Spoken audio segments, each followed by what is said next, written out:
In today's video, I'm going to teach you how to add a new contact to Xero. This is a straightforward process, and by the end of our session, you'll have all the knowledge you need to efficiently manage your contacts within Xero. Let's get started. First things first, you'll want to log into Xero's accounting software. Head over to their login page, and if you're already familiar with this, that's great, but otherwise remember, having your login credentials handy is crucial. So go ahead and enter your email and password. Upon logging in, you'll find yourself on the dashboard. This central hub provides you with an overview of your financial activities. It can seem a little busy at first, but don't worry, focusing on just a couple of areas will make it more manageable. Find the contacts section from the dashboard. It's typically located in the main navigation menu, so it shouldn't be too hard to spot. Next, you'll want to click on All Contacts. This will take you to a new page where all your existing contacts are displayed. From here, locate the option for New Contact and click on it. If you're adding multiple contacts, this is a repetitive but simple process, so you'll get the hang of it quickly.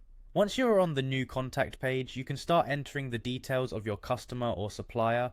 Begin with basic details such as their name and email address. This is essential information to establish a connection right away. As you fill this out, consider having all relevant information handy, such as their phone number, company details, or any other pertinent data you want to record. There's also an option to input addresses, which is especially useful for businesses that deal with physical transactions or shipments. Ensure that the addresses are current to avoid any logistical mishaps later on.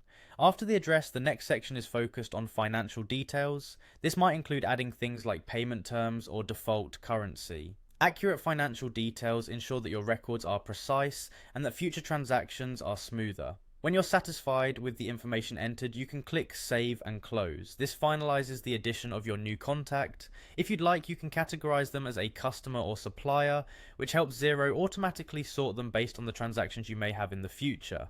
And there you have it. Xero will handle the grouping of your contacts automatically, saving you from any potential headaches in organizing them. Remember, managing contacts accurately plays a significant role in maintaining effective business operations. Follow these steps each time you need to add someone new, and it will soon become second nature. Thank you for watching, and go ahead and explore what else you can do with your contact management in Xero. Happy accounting!